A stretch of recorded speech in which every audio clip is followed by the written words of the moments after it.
Beauty. Kas? Grožis, gražumas. Pavyzdžiui, the beauty of nature. Gamtos grožis. Dar viena žodžio beauty reikšmė – gražuolė.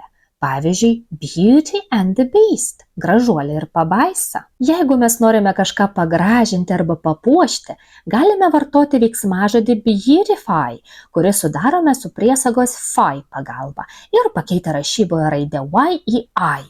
Pavyzdžiui, Let's beautify the garden – pagražinkime sodą. O jeigu asmens darbas yra susijęs su grožio procedūromis, galime pavadinti tokį specialistą kosmetologu arba angliškai beautician.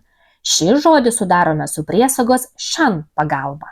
Pavyzdžiui, she works as a beautician. Ji dirba kosmetologė. Kai kažkas yra gražu arba nuostabu, vartojame būdvardį beautiful, kurį sudarome pridėję prie kamieno priesagą full. Pavyzdžiui, a beautiful face – gražus veidas. Na, o prieveiksmį beautifully su reikšme gražiai nuostabiai sudarysime pridėję prie būdvardžio papildomą priesagą ly. Pavyzdžiui, to sing beautifully – gražiai dainuoti. Įsiminti visus žodžius kontekste galite išmokę tokį sakinį.